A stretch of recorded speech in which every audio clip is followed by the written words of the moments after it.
So what is your enough number? Because let's be real, who needs more than $10 million in one lifetime? Keyword: needs.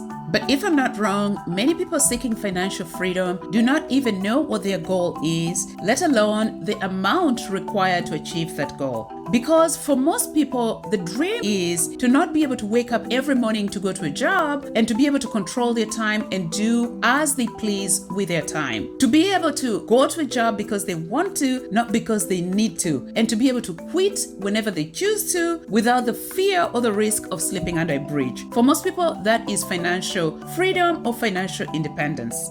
Now, note that financial freedom has both a tangible and a mental component. The tangible component would be something like a number, the balance on your bank account or in your investment account, or the amount you'd need, the amount of income you'd need on a monthly basis to feel financially free. On the other hand, the desired feeling of freedom is a mindset. As always, please note, this is not financial advice.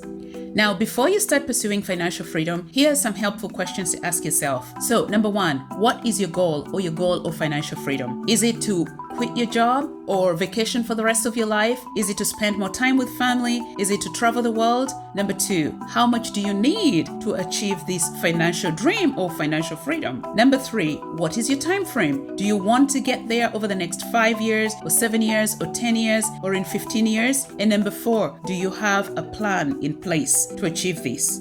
So here we go. The 4 key steps to successfully achieve financial freedom are: 1, you need to identify or determine your goal, your why. Are you looking to quit your job, and why? To spend your time with family, to travel the world, to go on vacation forever, to start your own business? That's your why. That's your goal. Number 2, determine how much you need to achieve this goal and over how long. So is it some round nice figure like I suggested earlier, like $1 million?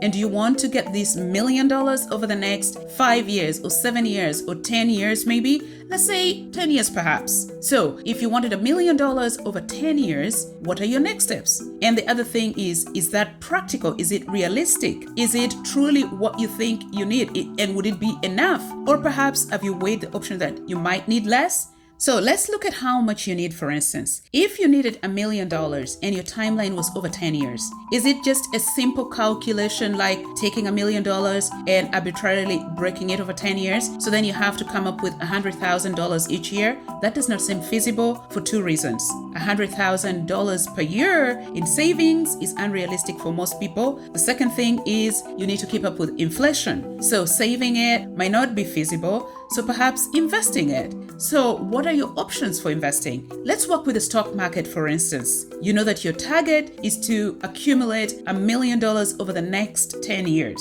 Let's assume, for instance, that you've already been on your way and you've already saved maybe $50,000 or accumulated $50,000. How do you get to $1 million in 10 years? If you had to put it in the stock market, now remember that the stock market returns an average of between 8 and 10% per year. Let's be conservative and work with 8%. To get to $1 million, if you have $50,000 already stashed away, you would need to save about $5,000 per month at a rate of 8% in order to get to $1 million in 10 years. Are you able to do that? Invest $5,000 per month? Or perhaps that seems a bit unrealistic once you run the numbers and you decide that's a little too much. Maybe I will invest less, or the most I can come up with is $3,000 or $3,200. What that might mean is that you might have to push your timeline a little further out, because again, working with an 8% return and starting at $50,000, if you had to invest $3,200 per month at 8%, starting with $50,000, you'd need 13 years. Now you have extended your timeline from the initial 10 years to 13 years. Now let's assume that even that seems unachievable and you can only come up with $2,500 to invest every month. At 8%, starting at $50,000, you will need 15 years to accumulate $1 million.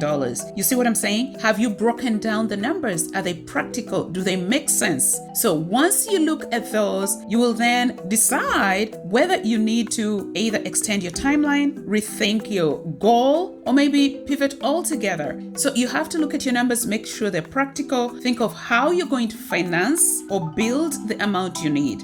Number 3, educate yourself and consider options to determine what is more feasible and practical for you. Because given your current income, are you able to achieve your financial target over the time you've set? Or perhaps are you going to seek additional sources of income? Let's say you were planning to live on, say, $5,000 per year, and you absolutely know that you want to leave your work or quit your job in 10 years. Is it practical on your current income to accumulate the amount of money that is required for you to get financial freedom, like in 10 years with $1 million?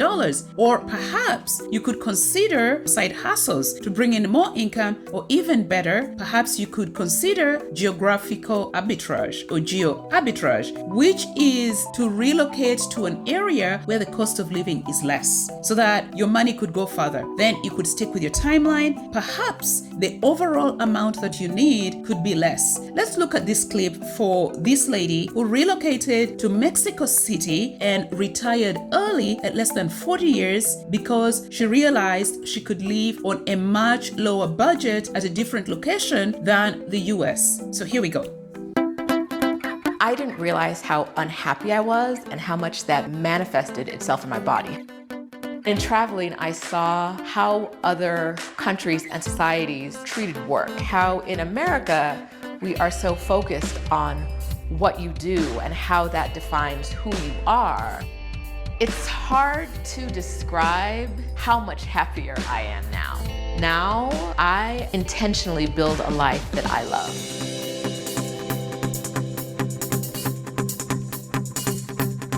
I'm Rashida and I'm 42. I retired to Mexico City from the United States. Number 4, take action. Once you've determined your why and you've determined how much you need your enough number and how long it will take you to get that amount and settled on your best course of action forward, it's time to take action, because there's such a thing as taking so long planning, but you need to stop at some point and take action and be consistent. Start by cutting your expenses and maybe increasing your savings. In fact, invest your money, like in the stock market, for a return that will help you get to your target, to your goal. The stock market returns between 8 to 10%. Savings will cause you to be defeated by inflation. Also consider increasing your sources of income, because you can only cut your expenses so much before you cannot cut anymore because you need to live. Remember that you need to monitor your progress consistently and pivot if you have to, and explore other ways of rejigging your goal, extending your timelines if necessary.